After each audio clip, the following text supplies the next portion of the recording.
여러분 혹시 유럽을 가보신 적이 있으십니까? 안 가보셔도 상관이 없을 것 같습니다. 우리가 보통 영상이나 또 가서 보게 되면 이 유럽의 마을마다 가운데 있는 것이 있죠. 바로 교회입니다. 유럽은 어딜 가나 웬만한 나라들은 전부 다 마을마다 다 교회가 있어요. 사람이 10명이 살아도 20명이 살아도 30명이 살아도 근데 주일날 그 교회에 가보게 되면 사람은 거의 없습니다. 이것이 어떤 현상이죠.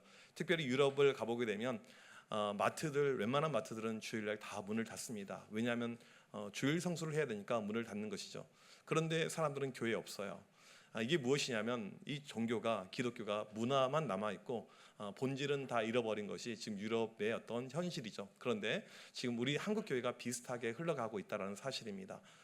우리 아이들 오늘 이렇게 찬양하는 모습을 보니까 참 이제 아름다운데 보통 아이들에게 이제 믿음이 없어요. 그래서 많은 이제 기독교 교육 학자들이 하는 이야기가 한 20년 정도, 한 30년 정도 지나게 되면 우리 아이들이 한 90% 정도가 교회에 없을 걸로 이렇게 예상을 하고 있고 그것이 이루어질 확률이 상당히 높습니다. 그래서 아마 20년, 30년 정도 지나게 되면 우리 한국 교회가 유럽 교회처럼 될 확률이 저는 매우 높다라고 보고 있는 그런 입장 가운데 있습니다. 왜 그러냐면 우리 아이들에게 믿음이 없다라는 것이죠. 믿음이 없는 것을 단적으로 제가 한 가지 예를 들어서 설명을 해드릴게요. 제가 청소년 사역을 23년 동안 해왔습니다. 이제 지방에 있었을 때 하나님께서 특별한 은혜를 주셔서 좀 아이들이 많이 모였어요. 제가 담당했던 저희 청소년 부서가 제적이 850명이었습니다.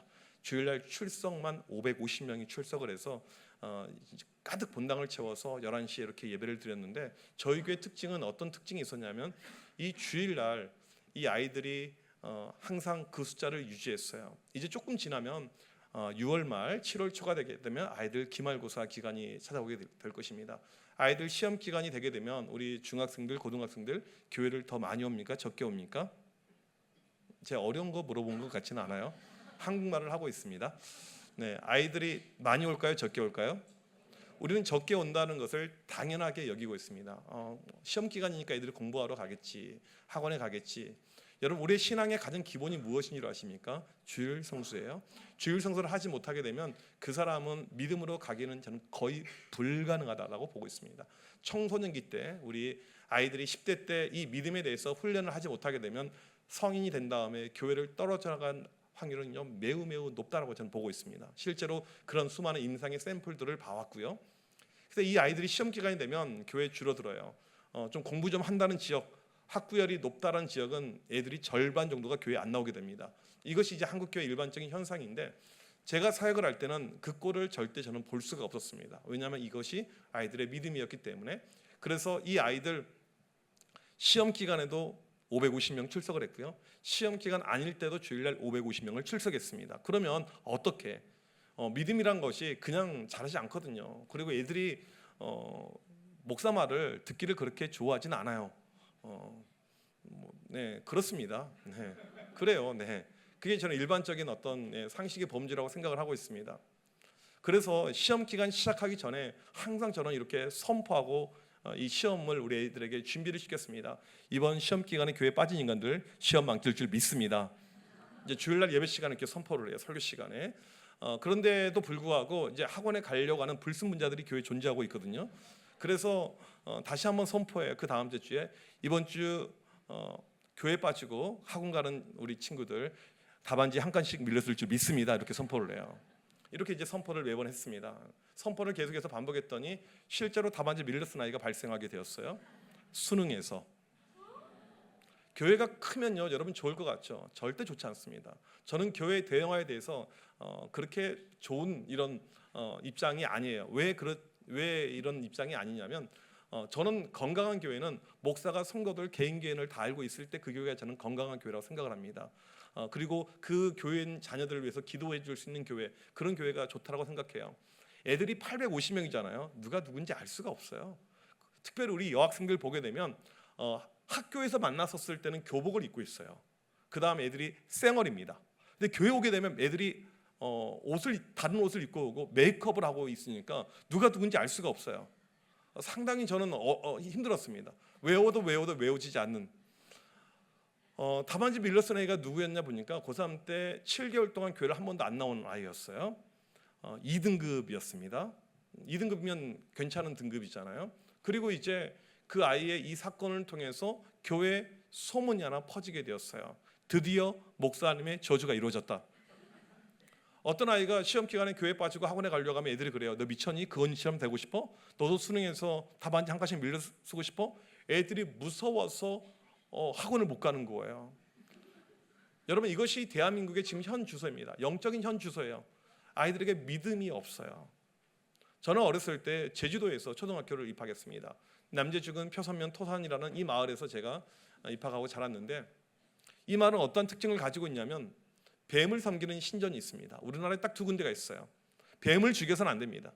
저는 절대 뱀을 죽여본 적이 없어요. 무서워서. 뱀이 지나가잖아요. 뱀에게 절을 해야 돼요. 뱀에게 경배를 해야 됩니다. 이게 이 동네의 특징인데, 여성들이 시집을 갈 때요, 혼수로 뱀을 보냅니다. 이런 어떤 문화적인 습관이 있었던 지역이에요. 그러니까 여기서 교회가 될 리가 만무하죠. 기독교가 이게 전파가 안 되는 거죠. 한 10명 정도 다니는 작은 교회였어요. 근데 제가 어렸을 때 어떠한 모습을 봤냐면, 아침에 형 누나들이 교회 갈 때, 아니 학교 갈 때 교회 들려서 기도하고 학교를 가고요, 학교가 끝난 다음에 교회 들려서 기도하고 집으로 갔습니다. 여러분, 이게 80년대 한국교회 일반적인 모습이었어요. 믿음의 어떤 레벨이, 믿음의 클래스가요, 우리랑 차원이 달랐습니다. 저희 아버지가 목회를 하셨는데 주로 바닷가 쪽에서 목회를 하셨습니다. 제가 어렸을 때요, 1970년대입니다. 정말 이제 옛날로 돌아가는데, 그 당시 시골에는요, 동네마다 교회가 없었습니다. 그래서 그냥 교회 가려면 1시간 걸려요. 그럼에도 불구하고 1시간을 걸어서 이게 새벽 예배를 나오신 분들이 계십니다. 시골은요, 새벽 예배를요 4시 반에 드려요. 그러면 1시간 걸리니까 3시 반에 출발해서 이 새벽 예배 재단을 지키는 것이죠. 이 바닷가 해안선을 따라서 쭉 걸어오는 게 되는데, 여러분, 우리나라 서해안을 보게 되면요, 밀물과 썰물이 있습니다. 이제 문제는 무엇이냐면, 갑자기 물이 들어올 때가 있어요. 그러면 돌아가야 됩니다. 2시간이 걸리는 거예요. 40대 초반에 한 여자 집사님이 매일 새벽 예배를 1시간씩 걸어서 오시는데, 이게 물이 들어올 때, 민물 때 어떻게 이분이 교회를 오셨냐면요, 옷을 다 벗고 강을 건너서 오신 거예요. 한겨울에도. 여러분, 이게 70년대 한국교회 모습이었습니다. 그냥 교회가 지금 이렇게 만들어진 것이 아니고, 이 믿음의 선조들, 정말 믿음으로 살았던 이분들의 모습 때문에 한국교회가 만들어졌어요. 오늘 우리가 히브리서 11장 말씀을 읽었잖아요. 믿음으로가 20번 반복이 됩니다. 믿음이란 것은요, 결국 쉽지가 않아요. 여러분, 믿음을요 얕잡아 봐서는 안 됩니다. 믿음은요 아주 어려워요. 제가 이번에 저희 교회는 5월 달에 제가 가정에 날 때 3주 정도 주일날 우리 신앙교육에 대해서 설교를 합니다. 첫째 주 설교가 무엇이었냐면, 믿음으로 자녀들 성공하기 대 서울대 보내기였어요. 여러분, 믿음으로 우리 아이들이 성장하는 것이 더 쉬울까요? 서울대 가는 것이 더 쉬울까요? 아니, 둘 다 어려워요. 둘 다 어려워요. 저는 거의 비슷한 레벨로 어렵다라고 보는 이런 주의입니다. 여러분, 성경에 보게 되면요, 신앙이 3대까지 전수가 된 케이스가 거의 없습니다. 여러분, 다윗의 믿음이 솔로몬에게 갔잖아요. 르호보암에게 전수가 안 돼요. 이것이 우리의 어떤 믿음이라는 것입니다. 아브라함의 믿음이 이삭에게 가고, 물론 야곱에게 흘러갔지만, 야곱은요, 제가 요즘에 야곱을 많이 묵상하고 있는데 이런 표현 써서 너무너무 죄송하지만 쓰레기 중에 쓰레기였습니다. 하나님의 강권적인 은혜로 말미암아 그가 이스라엘이 되었지, 그의 모습은요 영 엉망이었어요. 성경에 보게 되면 신앙이 3대째 흘러가는 케이스가요 극히 드뭅니다. 아주 드물어요. 믿음으로 가는 길은요 상당히 어렵습니다. 한국교회가 지금 직면하고 있는 어려움은 무엇이냐면, 우리 자녀들이 믿음으로 가지 못하고 있습니다. 우리 가정에서 부모님들은 이것을 어떻게 해야 될지 갈피를 잡지 못하고 있는 것이 우리의 현 주소라는 사실이죠. 여러분, 우리가 히브리서 11장 말씀을 읽었습니다. 믿음으로 20번의 믿음으로가 반복이 되고 있습니다. 첫 번째 케이스가 누굽니까? 아벨이에요. 믿음 때문에 목숨을 잃었습니다. 아브라함은요, 믿음 때문에 요즘으로 말하면 강남 대치동에 살다가 한순간에 하나님이 가라고 하니까 저 울릉도로 간 거예요. 이것이 믿음입니다. 믿음은요 아주 어려운 거예요. 우리 자녀들이 왜 믿음 가운데 가지 못하냐면, 이것이 힘들고 어렵기 때문에 가지 못한다라는 사실입니다. 오늘 저는 우리 자녀들과 우리 부모님과 우리 교인들에게 다른 메시지가 아니고, 가장 중요한 것은 이 시대의 믿음이다, 믿음밖에 없다, 이것을 말씀드리려고 합니다. 그러면 어떻게 해야지 우리 아이들이 믿음으로 갈 수 있을 것인가, 우리 교회 다음 세대들이 어떻게 할 때 믿음으로 갈 수 있을 것인가, 이것을 말씀을 드리겠습니다. 로마서 말씀 보게 되면, 믿음은 들음에서 나온다라고 이야기합니다. 잘 들어야 돼요. 저희 교회 예배 시간에 이 설교를 이렇게 받아 적는 분들이 상당히 많이 있습니다. 왜 그러냐면 저랑 같이 제자 훈련하면 다 써야 돼요. 그리고 단톡방에 올려야 됩니다. 안 올리면 벌금이에요. 제가 이제 벌금을 이렇게 교인들에게 먹이는데 보니까 10년 전이나 지금이나 똑같아요. 물가 인상을 반영을 안 해가지고 많이 올려야 되는데 너무 내가 적게 올리고 있다. 성도들이 뭐라고 이야기하냐면 목사님 설교를 받아 적기 시작하면서부터 달라진 것이 있는데 목사님 설교가 들려요 그런 거예요. 제가 그 말을 들으면서 얼마나 화가 났는지 몰라요. 그동안에 하나도 안 들렸다는 뜻이잖아요. 믿음은 들음에서 나옵니다. 믿음이 좋은 성도들 보게 되면요 예배 태도가 달라요. 들음에 대한 어떤 기본적인 자세가 다르죠. 그런데 이것이 우리 아이들도 마찬가지라는 사실입니다. 잘 듣는 아이들이 믿음 가운데 가는 거예요. 그러면 교회에서 주일날 예배가 너무너무 소중하고 중요한데 문제는 무엇이냐면 우리 아이들 이제 좀 초등학생들은 그나마 좀 얌전해요. 아까 보니까 우리 여학생들 이렇게 있는데 제가 신기한 걸 발견했어요. 여자애들 초등학생들 같은데 6명이 똑같이 머리를 땄어요. 여기 학교는 똑같이 머리를 따야 되는구나. 이게 학교 규칙인가? 그런 생각을 이렇게 하게 되었어요. 똑같은 사람이 한 것 같기도 하고. 니네 한 명이 그렇게 한 거지. 애들끼리 한 거야? 그게 취미 활동이야? 그래 좋은 취미인 것 같아. 네. 조선 시대가 갑자기 연상이 좀 됐어요. 조선 시대 때 머리 다 그렇게 하고 있었거든. 네. 참 애들 모습이 이렇게 아름답고 이쁜 것 같습니다. 이제 이렇게 초등학생들 정도는 괜찮은데 한 중학생, 초등학교 고학년에서 중학생 정도 되게 되면 아이들이 주일날 교회 올 때 좀비가 되어서 교회를 옮깁니다. 무엇이냐면 토요일날 밤늦게까지 애들이 핸드폰을 해요. 애들이 게임합니다. 애들이 유튜브를 봅니다. 애들이 카톡을 합니다. 그래서 애들이 정상적인 상태로 교회 오지 못해요. 제가 최근에 읽은 책 가운데 정말 좋은 책이 있는데 여러분들 꼭 시간 나시면 이 책을 구입해서 읽으시면 좋겠습니다. 저는 어디 가서 제 책 이야기 하진 않아요. 불안 세대라는 책이 있습니다. 미국에서 이제 작년에 번역이 돼서 한국에 들어온 책인데 이 불안 세대라는 책이 있어요. 어떤 내용의 책이냐면 책이 좀 두껍긴 해요. 근데 이 책에서 보게 되면 요즘의 세대들, 우리 10대 아이들, 20대들 보게 되면 너무 불안하다. 우울증이 너무나도 크다. 그 다음에 뭐 자살률도 많다. 아이들이 왜 이렇게 불안하는가? 이제 이 학자가 연구를 해봤더니 전의 세대와 비교해서 지금 세대가 가지고 있는 불안도가 훨씬 더 큰데 이 불안이란 것이 크게 만들어진 타이밍이 있습니다. 모든 나라들, 모든 민족들 동일하게 나왔던 데이터예요. 언제냐면 아이폰이 만들어지고 난 3년 후부터예요. 핸드폰, 스마트폰 이것이 만들어지면서 아이들이 SNS를 하면서 아이들이 인스타를 하게 되면서 아이들이 불안 지수가 올라가게 되는 것이죠. 핸드폰, 게임 이것이 상당히 큰 심각한 장애를 주고 있어서 책의 저자는 단호하게 이야기합니다. 고등학교 1학년 때까지는 절대 스마트폰을 사용해서는 안 된다. 이거 있으면 아이들 불안으로 가게 된다. 실제로 우리 아이들이 신앙으로 믿음으로 가지 못하는 중요한 이유 중에 하나가 이런 어떤 미디어에 대한 이 부분입니다. 이것이 아이들을 이렇게 영적으로 망치게 되는 것이죠. 주일날 애들이 끌려와요. 그러니까 이 아이들이 예배 시간에 집중을 하지 못합니다. 피곤하거든요. 힘들거든요. 제가 아는 이 기독교 대안학교 가운데 대구에 있는 한 학교가 있어요. 참 제가 그 교회 목사님을 좋아하는데 학교가 매우 커요. 최근에는 안 가봐서 모르겠지만 중고등학생들만 한 200~300명 되는 아주 큰 학교인데 그 학교는요 애들이 매일 새벽 예배를 나와야 돼요. 부모님과 함께 나오지 않으면 학교에서 퇴학을 당합니다. 그러니까 애들 제가 새벽에 갔거든요. 근데 교회 본당 절반 차이 아주 큰 본당인데 본당 절반을 애들이 차지하고 있는데 다들 눈이 막 반짝반짝 빛나요. 얘네들은 그것이 일상이니까. 우리가 주일날 보게 되면 전혀 준비가 안 된 상태로 교회 오게 됩니다. 여러분 주일 성수가 무엇인 줄 아십니까? 저는 주일 성수를 어떻게 보고 있냐면 예배 준비부터 보고 있습니다. 그러니까 토요일부터 우리가 주일을 준비할 때 이 주일이 온전한 주일이 되는 거예요. 토요일날 늦게까지 놀고 늦게까지 사람들 만나고 주일날 예배 집중도가 안 되는 것이죠.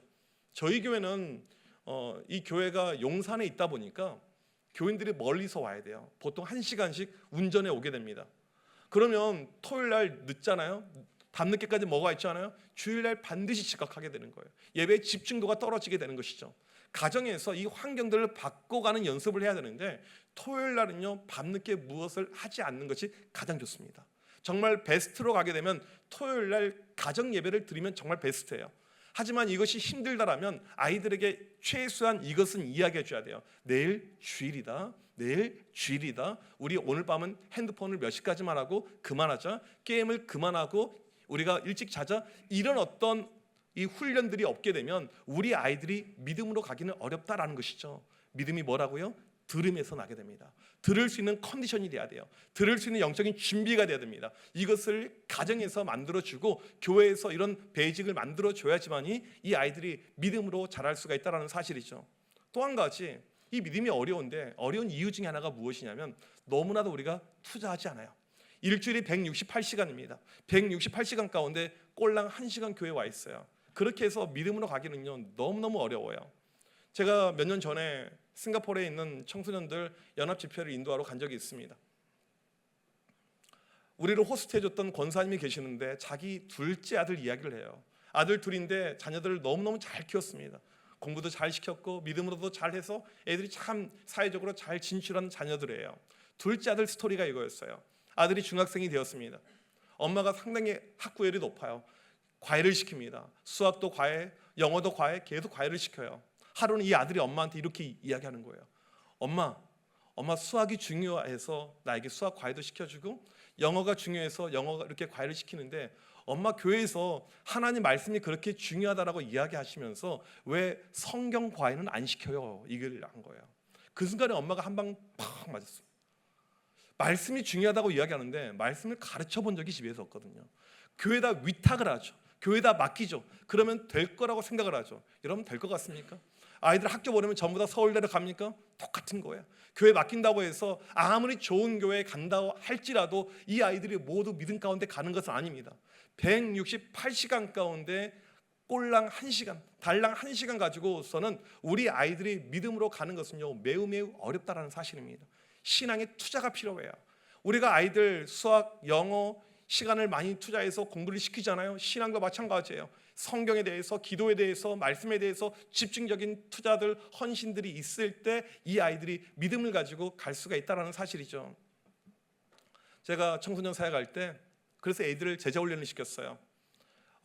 다른 것이 아니고 제자훈련은 영적인 루틴을 만들어주는 것이 제가 생각하는 제자훈련의 정의입니다. 현재 저희 교회도 장년들도 똑같이 그렇게 하고 있어요. 하루 성경 4장씩 읽고 그 다음에 기도 20분씩 하고 매일 큐티하고 그 다음에 한 구절씩 암송을 시키는 거예요. 아이들에게 매일 이것을 시켰습니다. 여러분 이것이 쉬울까요? 어려울까요? 상당히 어려워요. 그런데 이것을 하지 않으면 애들 교회에서 어떠한 봉사도 시키지 않았습니다. 먼저 훈련받은 아이들만 타협하지 않고 이렇게 믿음을 가지고 끌고 나갔어요. 쉽게 말하면 코어 그룹을 만든 것이죠. 그리고 얘들에게 이제 매일 기도와 말씀 훈련이 들어가니까 이 아이들이 영적으로 자라게 됩니다. 성장하게 돼요.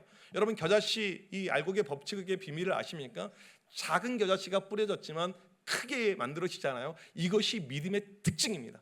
이 아이들에게 영적인 루틴을 만들어주니까 이 아이들은 학교에서 기도해요. 제가 있었을 때 저희 도시의 모든 중고등학교에 기도 모임이 다 있었습니다. 선생님, 교육자 들어가지 않고 아이들의 자발적인 기도 모임이었어요. 믿음이 들어가니까 애들이 교회를 이끌어가고 학교를 이끌어가고 도시를 이끌어가더라. 제가 이것을 체험하게 되었어요. 저는 여름에 아이들 수련회 하게 되면 상당히 빡세게 진행을 했어요. 저녁 7시에 집회가 시작이 되면 새벽 1시에 집회가 끝났습니다. 우리 교회 아이들은요 이 6시간의 집회인데 한 명도 움직이지 않아요. 한 명도 움직이지 않습니다. 왜냐하면 문을 잠그고 있기 때문에. 모든 것은요 환경이 중요해요. 환경이 미리 다 이야기해줘요. 문 잠궈진다 이렇게 다 설명서 나가 있고요. 가정통신문에 다 있습니다. 물론 글씨가 워낙 작아서 보이진 않아요. 다 이렇게 부모님들 다 사인도 받아서 이렇게 애들 받았어요. 근데 이때 어떠한 아이들이 있냐면 맨 앞자리에 앉아서 은혜 받기를 강구하는 아이들이 있습니다. 그런데 조가 애들이 교회가 워낙 크니까 한 30개 조인데 추첨 잘못 걸리게 되면 밥이 늦어지니까 뒤로 가는 거예요. 이것이 싫어서 저는 몰랐는데 나중에 알게 된 사실은 아이들 가운데 저녁을 금식하는 아이들이 생겼습니다. 수련회 때 그깟 저녁 안 먹고 말지. 내가 앞에서 은혜 받는 것이 중요하지 저녁은 별로 중요하지 않아. 시키지 않았는데 그런 아이들이 발생하게 되었어요. 그리고 이제 이 아이들이 일찍 와서 줄 서 있는데 6시 반부터 줄 쭉 서 있는데 밖에까지 로비까지 쭉 해서 이 떼약볕으로 이 줄이 길어지는데 한 150명, 200명 이상 이미 줄 서 있어요. 여러분 집회가 시작하기 전에 애들이 줄 서 있는 상태에서 뭐 한 줄 아십니까? 통성으로 기도를 하는 거예요. 하나님 이 밤에 은혜를 주옵소서. 은혜 아니면 우리가 살 수가 없습니다. 이 밤에 성령의 충만이 우리 가운데 임하기를 원합니다. 간절한 마음을 가지고. 여러분 이것이 먼 나라 이웃 나라 이야기가 아니고 대한민국에서 지금도 일어나고 있는 현실 현상이라는 사실입니다. 믿음이 들어가니까 나중에 교사를 구하는데 교사가 너무나도 부족해서 교사가 없어요. 하나님 교사를 어떻게 구해야 됩니까? 하나님께서 주셨던 지혜가 무엇이냐면 제자 훈련했던 그 친구들을 교사로 시키는 거예요. 20살 이제 올라가는 친구들을 한 명씩 면접을 받습니다. 너 성경 몇 독했니? 목사님 저는 7독했습니다. 너 암송 몇 구절 했니? 300구절 암송하고 있습니다. 너는 어디까지 암송했니? 로마서 8장 전체를 암송하고 있습니다. 여러분 이 정도가 되게 되면 교사할 자질이 됩니까 안 됩니까? 돼요 안 돼요? 교사는요 나이 아무런 상관이 없습니다. 믿음으로 가는 거죠. 이 친구들이 교사를 하는데 얼마나 잘하는지 몰라요. 계속 부응하게 됩니다. 그래서 제자 훈련 시켜서 또 교사시키고 또 교사시키고 우리 부서 85명의 교사 가운데 45명이 대학생들이었어요. 대학생들 20대 초반, 20대 중반밖에 안 되는 친구들이고 저희 지역에 대학교가 거의 없었는데 이 친구들이 매 주말이면 수도권에서 내려옵니다. 대도시에서 내려옵니다. 한 친구는 학교가 부산이었어요. 너 왕복 몇 시간 걸리니? 12시간 걸립니다. 비가 오나 눈이 오나 애들이 내려와서 그걸 섬기는 거예요. 여러분 믿음이 이렇게 무서운 것입니다. 믿음이 들어가게 되면요 이 아이들이 교회 주춧돌이 되고 핵심이 되는 것이죠. 그러면 지금 한국교회가 어디에 투자를 해야 될까요? 다른 것이 아닙니다. 가정에서 어디에 우리가 집중해야 될까요? 다른 것이 아니고 믿음이라는 것이죠. 믿음으로 투자할 때 믿음의 놀라운 열매와 역사가 우리 교회 가운데 반드시 일어날 줄 믿습니다. 그런 비전이 우리에게 필요한 것이죠. 여러분 제가 고린도전서 13장 말씀을 보게 되면 참 좋아하는 말씀, 여러분도 너무너무 잘 아는 말씀, 믿음, 소망, 사랑, 이 말씀 나오잖아요. 성경에 보게 되면 빈도수가 있는데 믿음이 가장 많이 나와요. 이 단어의 빈도수가요. 소망, 사랑보다 믿음이 훨씬 더 많습니다. 믿음이 가장 중요하다는 이야기죠. 저는 이 말씀을 점진적으로 해석을 하는데 우리 가운데 믿음이 있잖아요. 그러면 무엇이 생깁니까? 소망이 생겨나게 돼요. 믿음이 있을 때 소망이 생겨나는 것이죠. 우리가 다음 세대를 향한 소망이 필요합니다. 비전이 필요합니다. 언제 이것이 만들어지느냐면요 믿음이 있을 때 만들어집니다. 믿음이 없이는요 절대 이것이 만들어지지 않아요. 아이들을 볼 때 보는 눈이 달라지는 거죠. 믿음의 시선이 생기는 사람은요 이 아이들을 바라볼 때 소망, 비전, 하나님 우리 교회 다음 세대가 깨어나고 부흥하고 하나님의 놀라운 은혜의 역사가 임하게 간절히 소원합니다. 이런 소망이 우리 가운데 만들어지게 된다는 사실입니다. 제가 7년 전에 저희 교회 부임을 했는데 교회를 잘 모르고 부임을 하게 되었어요. 우리 여기 부목사님들 교회를 잘 알아보고 부임하세요. 저는 그냥 부르면 제가 이제까지 받았던 사명은 어느 교회든지 부르면 무조건 갔어요. 부르면. 근데 이게 꼭 좋지는 않아요. 어려움도 있어요. 제가 7년 전에 저희 교회 부임해서 보니까 교회 11시 예배 희끗희끗 하얀색이 너무나도 많아요. 100세 이상이 5분, 99세가 분당에서 매주 교회를 출석하고 계시고요. 80대들 뛰어다니고 계시고요. 70대는 교회 청소하고 계시고요. 60대가 젊은 축에 속한 교회였습니다. 교회가 올해 78년이 된 교회예요. 역사와 전통이 있는 아주 저희 합동교단을 만들고 총신을 만든 그런 아주 유명한 교회예요. 그런데 중요한 건 교회가 너무 올드한 이런 교회인 것이죠. 담임 목회로 부임을 받으니까 제가 하게 되니까 하나님이 선물을 주시더라고요. 어떤 것을 선물로 받게 되었냐면 코로나를 선물로 받게 되었습니다. 교회는 올드하죠. 코로나가 터졌죠. 무엇을 어떻게 해야 될까요? 엎드려서 기도하는 가운데 하나님의 지혜를 구하는데 믿음이 저에게 있으니까 이 믿음의 눈을 가지고 용산 이 일대를 바라보니까 비전이 보이더라는 거예요. 무슨 비전이요? 우리 교회는 서울이 가지고 있는 지역적인 특징이 무엇입니까? 20대, 30대입니다. 서울은 지방에서 올라와요. 서울은 청년들이, 대학생들이 올라옵니다. 그러니까 이 친구들을 교회 비전으로, 소망으로 삼고 나가면 되겠다라는 그런 마음의 확신이 들었어요. 그런데 우리 교회 청년들은 없었어요. 교회가 우선 위치적으로 너무나도 좋지 않습니다. 교회 주보에 보게 되면 숙대 입구역 10번 출구에서 교회까지 10분이라고 나와 있지만 거짓말입니다. 누가 만들었는지 모르겠어요. 저는 옛날부터 있었던 문서를 건드리지 않고 두고 있습니다. 군인 빼고는요 10분에 돌파한 적을 본 적이 없어요. 등산을 해야 됩니다. 지금 여름이잖아요. 청년들이 교회 오다가요 막 시험 들어서 다른 교회로 갈 뻔하고 막 그런 일이 얼마나 많이 있는지 모릅니다. 교회가 너무너무 위치가 안 좋아요. 또 제가 부임하기 전에 어떤 일이 있었냐면 저희 교회에서 저희는 산꼭대기에 있는데 밑으로 그냥 룰루랄라 걸어서 내려가게 되면 정확하게 700m만 내려가게 되면 우리나라에서 청년들이 가장 많이 모이는 교회가 있습니다. 3자로 시작하는 교회이고 끝자리 수는 1, 2, 3 중에 하나입니다. 조합하면 나오는 교회예요. 이미 20년 전에 다 갔어요. 거기로요. 청년들이 없어요. 우리 청년부 회장이 어떤 날은 자기가 예배 인도할 때 2명 앉아있기도 하고, 이것이 저희 교회 현실이었습니다. 이걸 살리지 못하면, 지금 저는 믿음이 있어서 그 다음에 이 비전을 가지고 소망을 가지고 나가는데 이걸 살리지 못하면 우리 교회는 문 닫는다. 여러분, 제가 7년 있으면서요 몇 분 돌아가신 줄 아세요? 우리 권사님 장로님들만 50분 돌아가셨어요. 계속 돌아가십니다. 뭐 월요일날 전화 오면요 99% 돌아가신 거예요. 자주 돌아가세요. 항상 저는 마음의 준비를 하고 있어서 어디 뭐 부흥회도 잘 못 가요. 왜냐하면 장례가 더 중요하니까, 교인들 이 마지막이 중요하니까. 이게 제가 이제 가지고 있는 어떤 목회의 모습인데, 이 젊은 사람들이 없이는 이 교회 미래가 없는 거잖아요. 우리 아이들 없이는 미래가 없는 거잖아요. 그래서 이제 이것을 어떻게 해야 될까? 우리 청년들을 만나봤어요. 보니까 이 친구들이 너무너무 지쳐 있어요. 교회에 남아있는 몇 명 안 되는 청년들은요 이리 치이고 저리 치이고, 그러니까 애들이 착한 애들만 남아있는 거죠. 이미 자기 친구들은 다 갈아탔어요. 착한 애들만.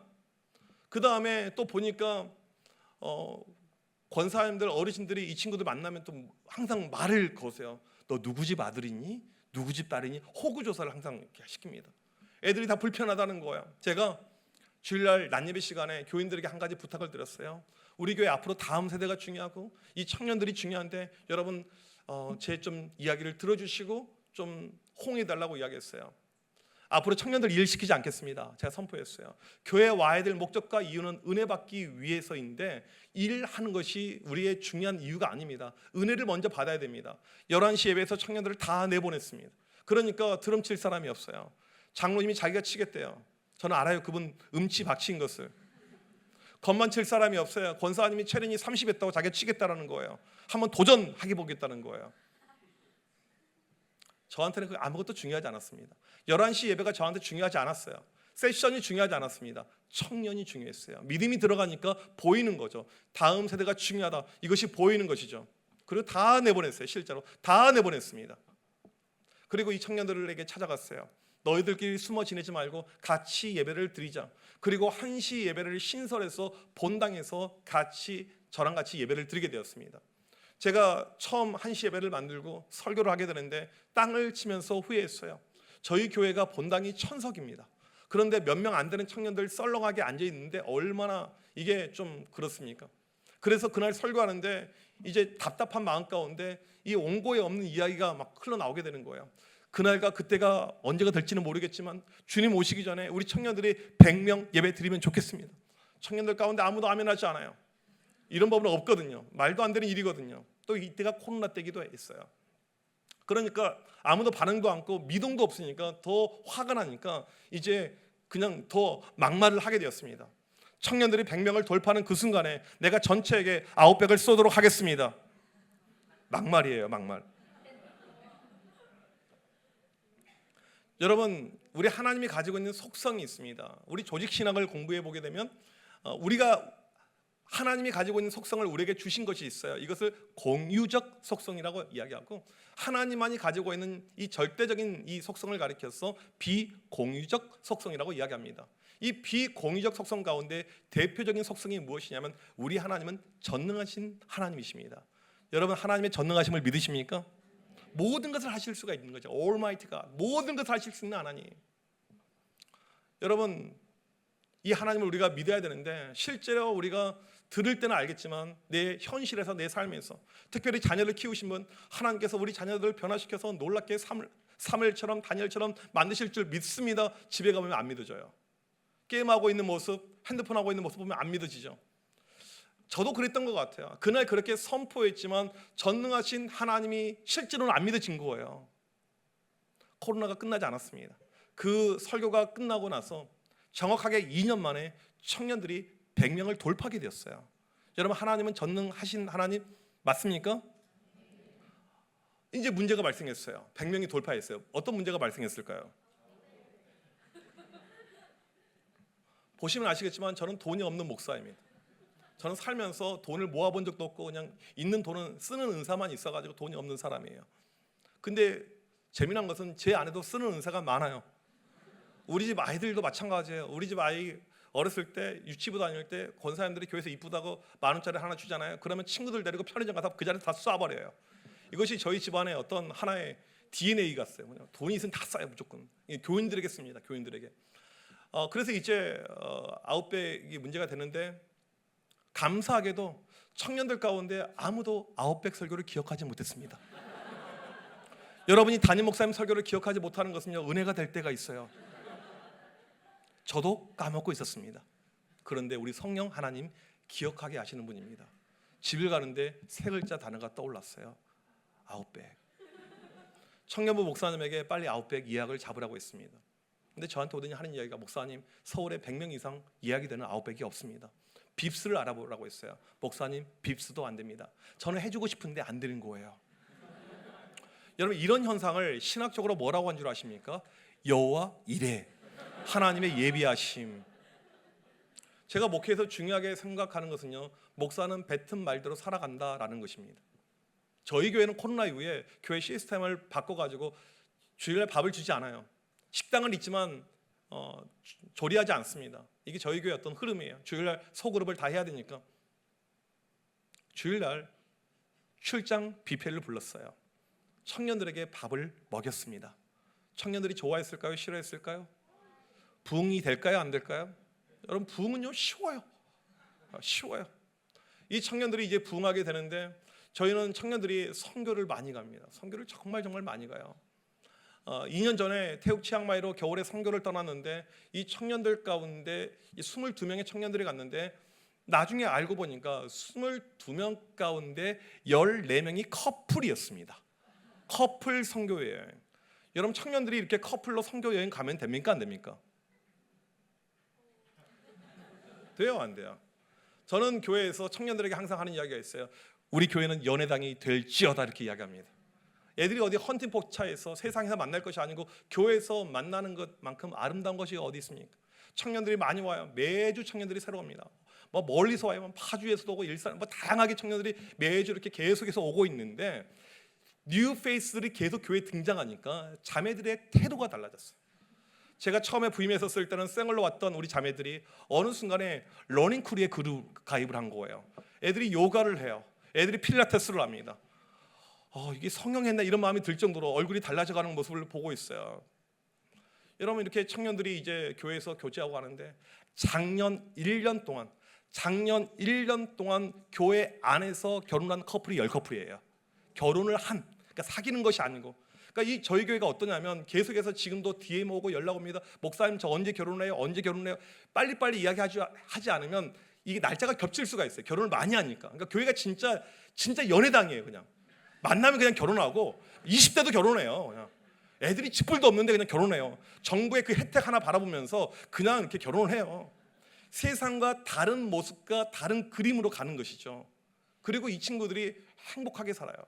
작년부터 교회 안에 신혼부부 부서가 만들어졌습니다. 아이가 없는 진짜 각 결혼한 신혼부서의 이 모습인데 얼마나 자기들끼리 그 행복을 누리면서 살아가고 있는지 모릅니다. 여러분 믿음에서 시작을 했어요. 제 안에 소망, 비전이 있었습니다. 그러면 이것이 어떻게 이루어지냐면요 사랑을 통해서 이루어지는 것입니다. 우리가 교회에서 다음 세대 많이 이야기하지만 실제로 사랑이 없어요. 요한일서 3장 18절에 보게 되면 자녀들아 말과 혀로 사랑할 것이 아니요 오직 행함과 진실함으로 사랑하라고 이야기하죠. 우리 아이들 주일학교 아이들이 가장 싫어하는 선물이 있습니다. 어떠한 선물이냐면 마음의 선물이에요. 선물은요 마음으로 하는 것이 아닙니다. 캐시로 하는 거예요. 실물로 하는 거예요. 이게 선물이죠.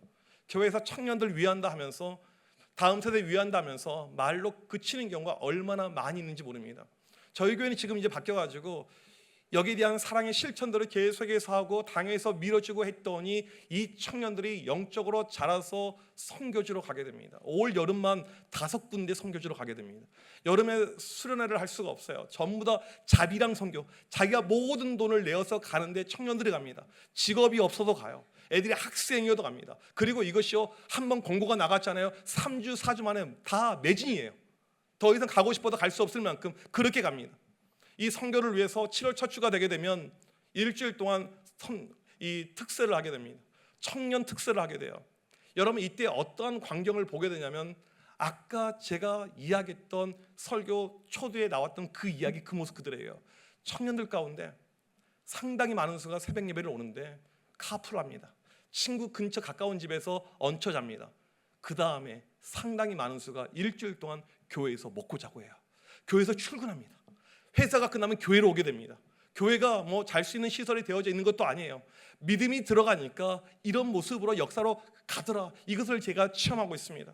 한국 사회를 보게 되면 저출산 문제가 얼마나 심각한지 몰라요 지금요. 근데 우리 교회는요, 애들이 그냥 만나면 결혼이에요. 누가 같이 커피숍에 있잖아요. 무조건 날짜를 물어봅니다. 이게 저희 교회 문화예요. 무조건 결혼해야 돼요. 총알은 두 방이 없습니다. 무조건 결혼해야든지 이 교회에 남아있든지 둘 중에 하나를 선택을 해야 되는 거죠. 근데 결혼하자마자 이 친구들이 그냥 거의 다 허니문 베이비, 아기를 계속해서 낳고 있어요. 그러니까 이게 부흥으로 가지 않을 수가 없는 것이죠. 얼마나 감사한지 모릅니다. 이 시대 우리에게 필요한 것이 무엇입니까? 믿음입니다. 믿음이 있어야 돼요. 그럴 때 소망이 생기고 사랑을 통해서 이것이 이루어지게 되는 것이죠. 저희 교회 학사관이 있습니다. 이 학사관은 지방에서 올라온 친구들 또 선교사님 자녀들이 묵는 자매 전용 학사관이에요. 우리 교회 연대 입학해서 학부 졸업하고 대학원까지 졸업하고 이제 학사관을 나간 자매가 이제 있었습니다. 저희 교회가 이제 뭐가 있냐면 내일 새벽인데 교인들이 워낙 멀리서 오다 보니까 한 달에 한 번 새벽을 깨워서 이렇게 같이 예배하고 또 제가 애들 안수기도 해주고 하는데 교인들이 상당히 많이 와요. 주일 기준으로 절반 이상이 올 정도로 상당히 많이 오는 모임이 이제 내일 새벽이에요. 전 내일 새벽 죽었어요. 그래서 저희가 이 새벽에 같이 이렇게 많은 교인들이 모이게 되는데 이때 하는 한 가지 교회 말 문화가 있습니다. 간식을 줘요. 근데 이 간식이 교회 재정에서 나가지 않고 누군가가 헌신합니다. 장로님이든 권사님이든 집사님이든 목장이든 뭐 청년이든 누구든지 헌신하게 돼요. 처음에는 작게 시작했는데 그 인원이 계속 늘어나니까 간식비가 상당히 이제 부담이 되고 힘들어질 수 있는 거죠. 근데 이 자매가 이제 교회를 나가면서 밖에 자취하고 이렇게 살아가는 가운데 이런 마음이 든 거예요. 내가 그동안 몇 년 동안 교회에서 공짜로 숙식을 했는데 또 월요일 이 새벽에 또 간식도 먹었는데 내가 교회를 위해서 무엇을 할까 이런 마음이 든 거예요. 내가 전 교회를 위해서 간식을 한번 쏴야겠다. 이 마음이 이 20대 자매 가운데 든 것입니다. 그런데 사회초년생이 돈이 어디 있습니까? 이 전교인들에게 간식을 쏘려면 우리가 못해도 이삭 토스트급으로 이렇게 간식을 나눠준단 말이에요. 그러면 이것이 상당히 비용이 많이 나가는데 돈이 어디 있어요? 사회초년생이. 그래서 이 예산을 잡아놓고는 이 자매가 어떻게 하게 됐냐면 이 돈이 모이기 전까지 라면만 먹기로 결단을 해요. 그러니까 카페도 가지 않아요. 친구들 만나지도 않습니다. 점심 회사에서 주는 밥 먹는 것 제외하고는 무조건 라면만 먹으면서 그 돈을 모은 것입니다. 교회를 섬기기 위해서, 헌신하기 위해서. 하루는 회사에 갔더니 회사 대표가 부릅니다. 아무개씨 저번에 보니까 대학원 졸업한 것 같은데 맞아요? 물어봅니다. 네 맞습니다. 그러면 석사 학위를 받았겠네요? 네 맞습니다.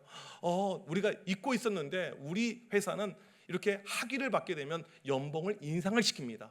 보니까 몇 달 동안 이 연봉 인상한 것을 받지 못한 거예요. 그리고는 일시불로 인상분을 딱 그날 줬는데 그 액수가 간식으로 쏘려고 했던 정확한 그 액수가 된 거예요. 이 자매가 이것을 그날 보고는 하나님의 어떤 강력한 어떤 역사하심이잖아요. 이것을 체험하고는 혼자 비상구에 가서 펑펑 운 거예요.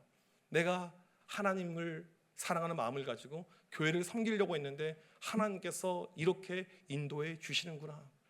여러분 이 시대에 저는 교회들이 어렵고 힘들다라고 이야기하지만 믿음으로 승부하는 교회들 가운데 소망이 있을 줄 믿습니다.